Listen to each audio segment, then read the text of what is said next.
Wait, so Manhattan Fish Market is not from Manhattan? No, it's not.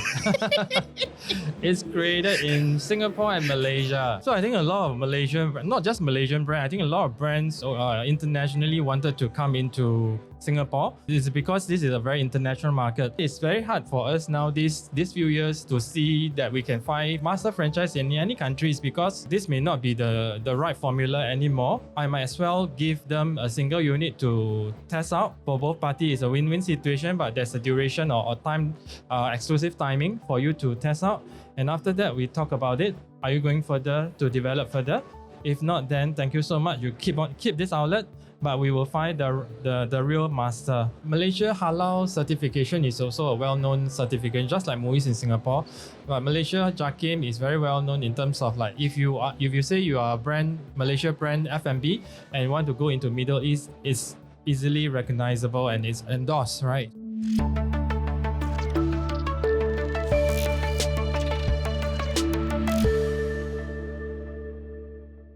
Okay, welcome back to the TFC Business Show. This is the last panel. So if you stayed through, great, good on you. But I think the last panel is probably the most important panel of the day. And I'm joined with... Deric, I'm Deric. Yeah, I mean, more than Deric, right? Okay. Introduce yourself. Yes. Well, I'm Deric from the Malaysian Franchise Association, and I'm the Secretary General of the associations. So what does the association do? We are the association that actually helps the franchise industry in Malaysia or even overseas brand that register as our members. And we are the bridge between the government who governs the franchise act. We have a Franchise Act 1998 in Malaysia, and also a bridge to the industry players. As an association, we do a lot of trainings, guidance, trade missions like this. In Singapore, we brought in 8 brands this year. You have a very big booth in the Malaysia pavilion. Yes, very big in front of the pavilion there and in the hall there. And we do a lot of like coaching and also a lot of engagement to bring in to bring the brands from Malaysia or overseas well known to the public in Malaysia, so that they can have opportunity to become an entrepreneur or businessman. Yeah. And you did say that your event is much bigger. Well, in terms of the size of country, definitely we need to be as sizable as a country, right? So it's definitely bigger. When would that be happening? That will happen in May next year, always in May. Next year, May 20th to 22nd in KLCC. Okay, so if you're interested, May 20th to 22nd, KLCC, the expo is 3 times bigger, right? So a lot more brands, a lot more interesting things to look at, right? And all like just more than here. But yeah, maybe before we discuss a little bit about the mechanics, right? How about I get to know you a little bit better? Have you done some franchises? Yes. What strikes do you get to be the chairman, Secretary General? Well, I've been always in the retail and F&B industries. I have helped many brands, including brands like Manhattan Fish Market, bringing those brands into international scene. Manhattan is actually a Malaysia-Singapore brand, so I have actually opened it up to 15 other countries outside Malaysia, Singapore. During that peak period. Wait, time. so Manhattan Fish Market is not from Manhattan? No, it's not. It's created in Singapore and Malaysia. Yes. Okay. Yes. Okay, fair. So any other interesting things that you've done? My first half of my career is actually in HR. I'm a HR person, training person, and then I actually do a career change during mid of my career, midlife. So then I do business development until now. So now I'm actually doing a lot of consultancy because I'm now taking a career break, doing a lot of consultation to a lot of brands, and I'm also doing my DBA now. Yeah, great. So maybe let's use it as a platform to talk about some of the interesting Malaysian brands that you're working with that you think our Singaporean audience should know. I think I don't know if it's still true, but I think a lot of Malaysian companies want to make the Sing dollar. They want to come into the market, right? Well, so help me understand what is interesting. So I think a lot of Malaysian, not just Malaysian brand, I think a lot of brands internationally wanted to come into Singapore, probably because I think it's because this is a very international market. So to make a presence felt international scene, if you start in Singapore, that will really make a first steps for them to go international. So, but if they want to open for example, for Malaysia brand to come in and duplicate as many as in Malaysia, that's a bit tough because Yeah. the size is already a limitation there. Yeah, yeah. So which is why I think this is a good branding platform, a country that has got good branding and good reputation as international scene. So that's why it is important to set up a company or a brand presence here in Singapore.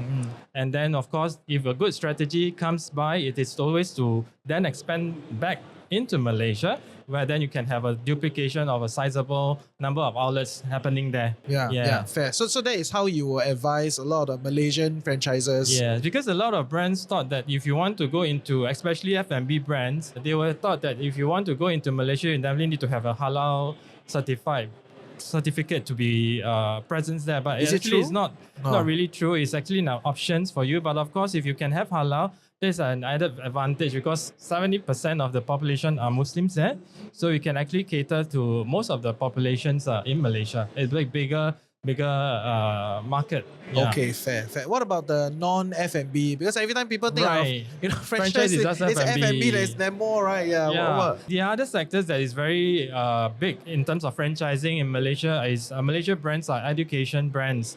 I think enrichment centers or kids preschools or art schools is very, very good in Malaysia. They have a lot of brands there, and there are brands that have opened 20 over countries. For example, Global Arts are in everywhere. Even in Singapore, they have a lot of presence here. Smart Readers. Today we brought in, this time around we brought in QDs, and QDs is here. We have a lot of other good brands also. And in fact, in Singapore, there are also Singapore brands in Malaysia, which is like Matt's Monkey. Is that the Matt's Monkey brand, right? Also doing well there in Malaysia. That is in education sectors. So it's a Chinese people thing lah. I go to, because I live in KL, right? Right. So there are certain hotspots, right? Like your Subang, your Cheras, PJ, right? A lot of Chinese people. The enrichment center is like the whole area, you know? The same row, you have different types. The parents, story. The parents will just send to 1 hour, then they'll come back like 6 hours later. Yeah. So that is the kind of enrichment mechanics there. Help our Singapore brands or like potential Singapore franchisees understand the enrichment market in Malaysia. I think in Malaysia, parents, regardless of what kind of category of parents or different races, I think education or educating the next generation is something that they are willing to spend money. I mean, because besides they don't have time to take care of them, right? Because both of the parents are working. So one of the way to put their kids in a safer place is to send them into an enrichment center. I think that's a double up kind of effort to let them learn and also to put them somewhere to have somebody to take care of them. I mean, the brands can also do that. Singapore brand that can do that. I think that is something that very helpful for the parents over there. So if you name it in terms of arts education, language education, maths, everything is there. Probably something new that is still very beginning in Malaysia is those like AI, technology, robotic, programming, something very new. There are some, but not many. But if some Singapore brand that is already doing that can go into that, I think it will be very good as well. I know there's a Singapore brand that's doing like kids like kids gym, things like that. I think there's something quite new there also, can also be very helpful to go into the market, to give more choices for the parents there. Whatever you give there, I think the parents were willing to invest. Is it to dig a little bit deeper into that, right? Is it in some ways tied to the public school, timetable? Because like in Singapore, like the enrichment class start at a certain time because public school end at a certain time. Like is there a certain mechanics over in Malaysia that we need to be more aware of? Yeah, previously I think the Malaysia public school will probably end like 1 in the afternoon, It's 1 quite p.m. early, right? Then now no more. But that's my time. Right? I cannot say too much. That was many years. I think now it's not like that. I think it's that it dragged until like 3 o'clock. I know 3-4 o'clock. I think so that they probably then will go back home or even straight away go to a daycare, and then they will start do homework and then take a nap and do something else and learn. Probably nighttime, evening time, then they will go for certain classes, certain other classes, But weekend definitely will be a time that they will spend times for other activities, like example, learning tennis, golfing, things like that. So this, when you share it, right, it sounds very much like a KL life, very like Penang, maybe some parts of Johor is like that, but Malaysia is huge. There are many other places, right? So for Singapore business that's looking to enter, other than these spaces, maybe you can kind of help us understand like how does the dynamics then change as we move into other states? I think if you talk about in terms of franchising's angle or how to get franchising business works in Malaysia, I think first thing first, we cannot do direct conversion in terms of package deal or even fees. Example, now here they collect like $100 per month or whatever, right? You can't like convert into 300 ringgit per month. Yeah. So I think that will not work. I think the maths won't work like that. So different market will have different benchmark. So brands, I'm sure Singapore brands are well prepared if they want to go into Malaysian market. But then if they are thinking like I want to get the same return as in Sing dollar kind of speed, probably then they will have to really tweak a bit of that thinking. Of course, of course. It will be slower, but then it is a bigger market. Right here is faster because it's smaller market, but then there you can have multiple units more than Singapore, so you can actually earn back the same thing. It's true. I think Singapore businesses that are quite serious have kind of really moved past that, right? They have a general understanding already, but what I'm trying to push is like, other than in KL, right, which is a very city dynamics, there are all these other like states that also have a thriving population there. That I think when Singapore brands think of like entering Malaysia, they don't think of, oh, we're gonna open Ipoh, we're gonna open in Kedah, But is there market in these spaces? How does it look like? Less competition, maybe better? Like, just trying to understand from your point of view. If you're talking about F&B per se, there are less choices in those small towns or suburban towns, right? So if you open any brands there or quite popular brand in KL probably, then you suddenly go into Kedah or Perlis or Kelantan, then they will welcome it very much.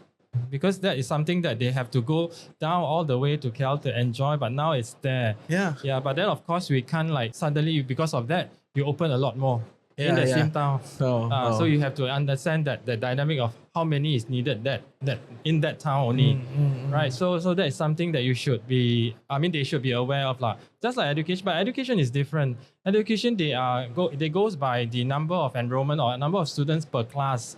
So then that they need to do a little bit of maths or understanding like how many students are there in that population, that area, then how many classes or how many centers do they need.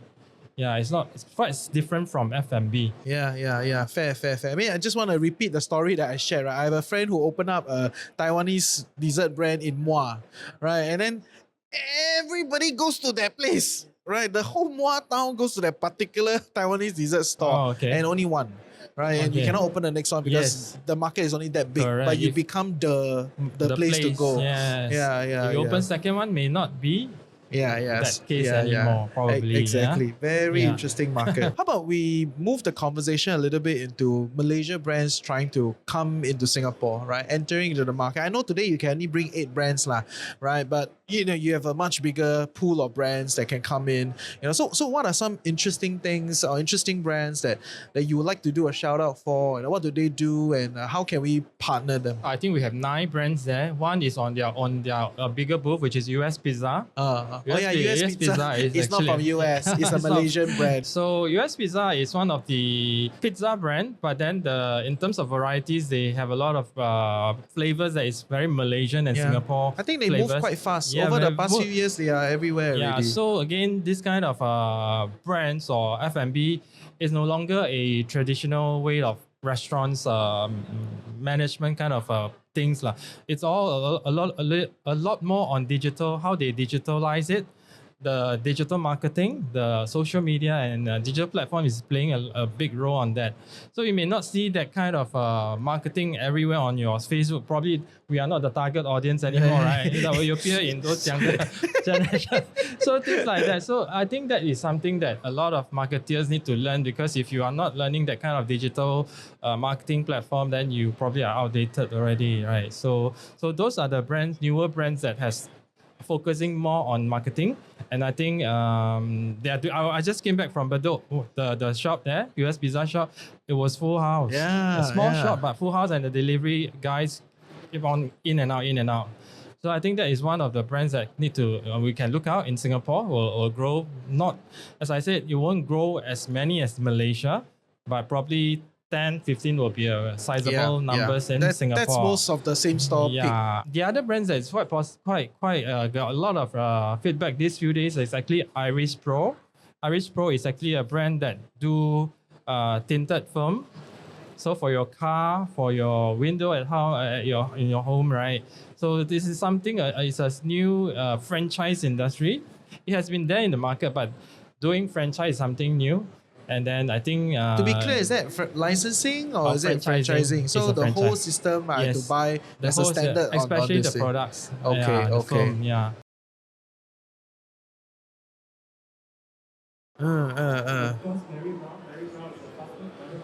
Everyone knows Mary Brown. Mary Brown don't need to introduce her. Yeah.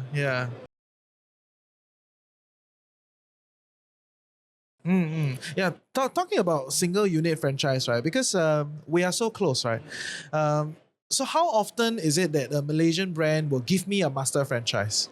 And how does that work? Because a single unit franchise and there's a different dynamics, right? So help us understand a little bit more. Okay, I mean, if there's anybody who wish to have a master license, definitely it's very welcoming to give it to them. But then when you say it's a master, meaning you are getting the whole rights of the territory, whole land, right? Yeah. Which then means that person have to pay a lot to own that, right? So, but then it's very hard for us now these few years to see that we can find master franchise in any countries because there are too many choices, first of all. And then the amount that you want them to commit is big and huge.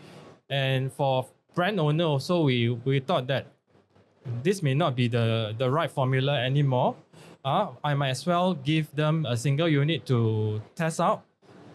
For both parties, it's a win-win situation, but there's a duration or time, exclusive timing for you to test out. And after that, we talk about it. Are you going further to develop further? If not, then thank you so much. You keep this outlet, but we will find the real master. But you have helped me to market the first outlet for 1 year, example. So that's how I think I have advised a lot of companies to do that as well. It's easier, right? If you want to penetrate the market, then it's faster. Of course, you won't get the first initial fees that you wanted so much, but then I think the recurring fees is more important. Right, to make it right, recurring is more important than collecting the first initial big payment, but then they can't sustain the business and they have to commit to 50 outlets, and where do I open the 50 outlets, right? Things like that. Okay, fair. So the mechanics have changed essentially. They have changed. I will have to evolve. Alongside how the situation of the economy of different countries, right? And if you know that, for example, Maldives, right, so small. And you expect them to open 10, I want minimum. Then how can that be, right? Sorry. Things like that, right? So it really have to do a lot of market studies and research before you even come to this show. So what are you telling your Malaysia brands about Singapore then? So before they came to Singapore, we always have a briefing to tell them about the market, a different market. For example, Singapore market, how does it look like? Of course, they will know a little bit, or they have done their own survey or research, but we as an association, we will play that part as well to tell them. We even invite our MATRID, meaning the Malaysia Trade Officer that's stationed here, to let them know a little bit more the updated situation of the country. So what is the updated situation at this point? Help us understand a little bit. How does a Malaysian brand look at Singapore today? Competition is great, but then of course the cost of doing business here because of the currency exchange, right? So it's equally challenging unless you really find someone who is really interested to take on your brands here.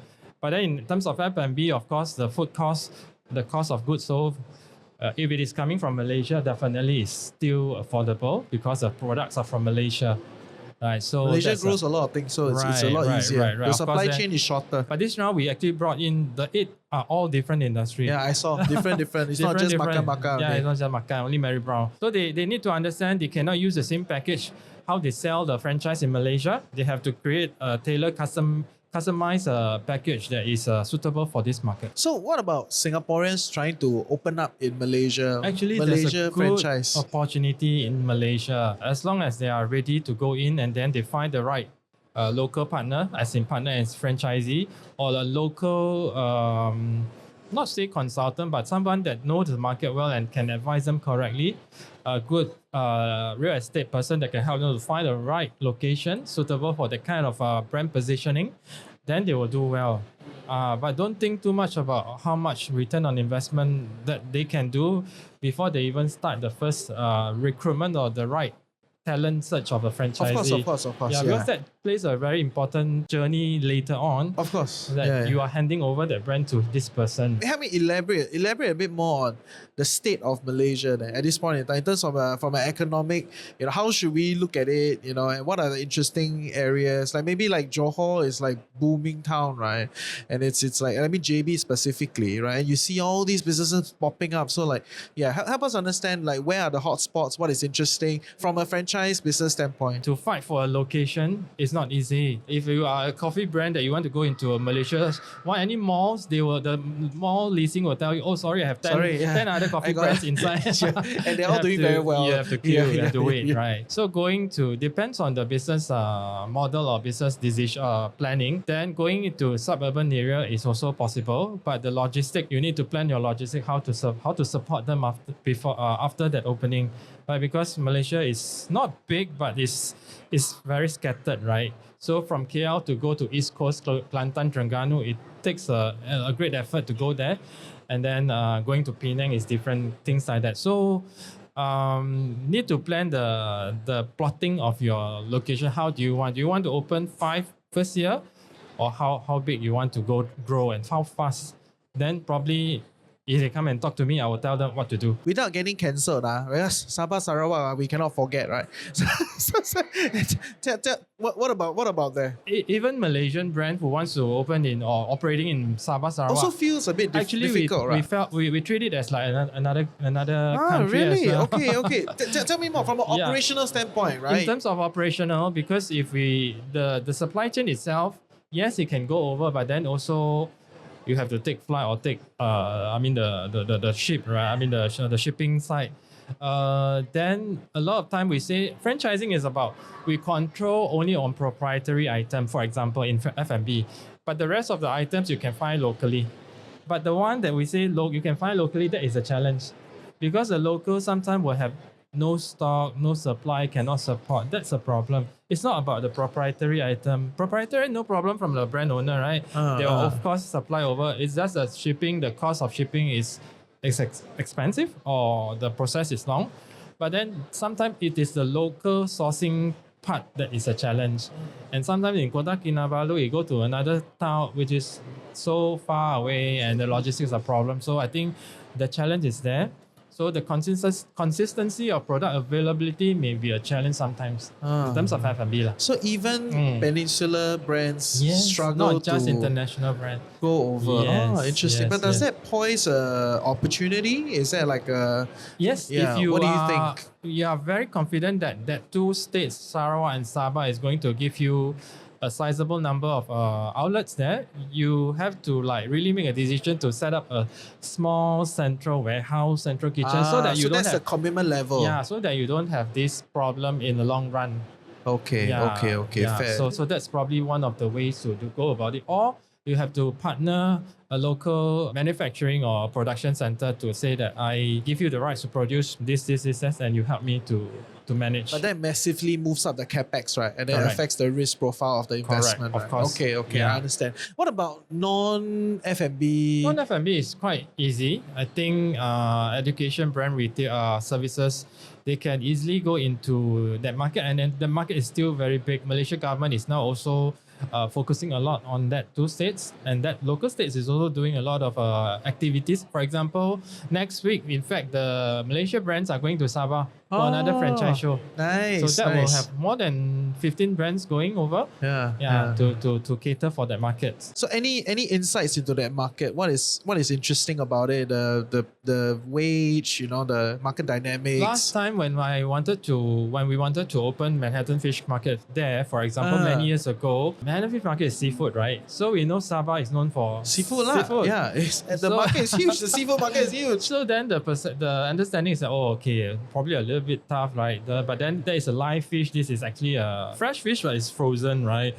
So the awareness building, the education is still something that you need to be aware of lah. So when you want to do a comparison, then you have to don't just think of that they are really like still at that time you're thinking of that country. Probably you know Sabah for quite a while ago, but they have moved a lot.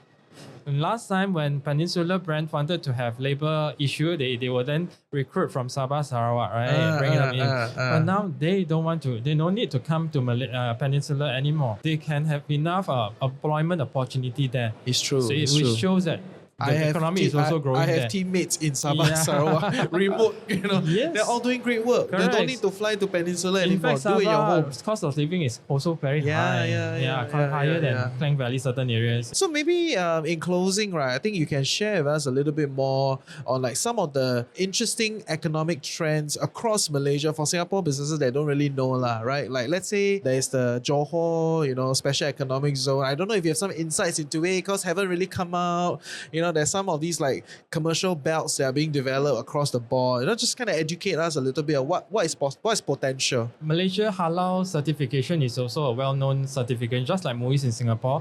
But Malaysia JAKIM is very well known in terms of like if you say you are a brand Malaysia brand F&B and you want to go into Middle East, it's easily recognizable and it's endorsed, right? So that's why Malaysia government is doing a lot of a few area which is called a area to develop halal products. So whichever company that I'm not sure whether international company, I'm sure it's applicable that if you want to set up a production center or manufacturing for F&B products, halal category, that is a fund or grant to set up in that zone. Wow, okay, there are a few zones there in Malaysia to cater for that needs. Wow. So in Malaysia, I think if you wish to go into halal, yes, it's very advisable, but then you know that there are a lot of steps to maintain and to sustain. In what sense? Applying for halal is okay. You need to apply to get the halal, the sticker halal, you're halal certified. But every year you need to renew. Every employee you need to go for training in and out. You need to go for your auditor need to go get audited to get certified to audit your outlets. Oh, my auditor need to be audited. Yes. To be able to audit me. To audit all your stores. I have my audited. I have a halal auditor. Halal auditor. So and then we have to maintain that every shops. For example, the kitchen need to have 2 Muslims crew. So to comply to the regulations of the act of halal. So but then it is not compulsory yet, and it's not compulsory at the moment, but it is an optional. And halal is not about just halal. It is about the hygiene, cleanliness, the ways of preparing food. So those are the things that when we say it's 清真, right?